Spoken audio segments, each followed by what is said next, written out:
Mr. President, I've been listening, as we all have, to the last half hour or hour or so of debate.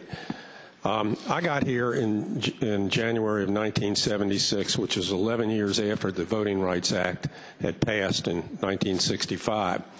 And I used to hear some of the stories that helped, put Virginia under the Voting Rights Act.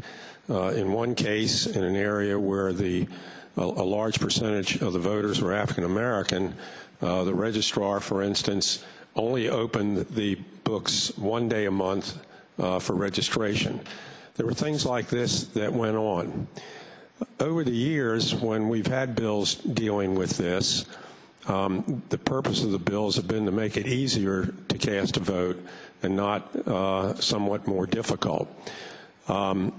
Quite frankly, there is no widespread voter fraud, and everybody in this room knows this. This is going to make it more difficult for some people to vote. It won't make it impossible, but it's going to make it more difficult. Interestingly enough, the bulk of these bills like this that get introduced are in states, for the most part, below the 37th parallel, okay? Now, the senator from Harrisonburg talked about how Connecticut had an ID requirement, and that's true. I'm also wondering if the senator from Harrisonburg would like to emulate one part of the Connecticut law, which allows for same-day voting and registration and voting, for instance, in presidential elections, okay? I would support that. All right, this doesn't make it easier to vote. Interestingly enough, there are 9 states in America that have some form of same-day registration. Only one of those 9 states is a southern state. Let me repeat that.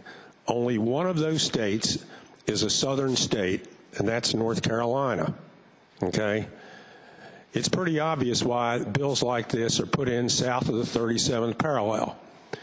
And quite frankly, obvious doesn't even begin to describe it. As I told people before, even Ray Charles could see through this. There isn't any voter registration that voter fraud that's changing any of these elections. And as I told a couple people before, if there's any voter fraud, based on the last 3 elections, from what I can see, and they're voting for you guys over there.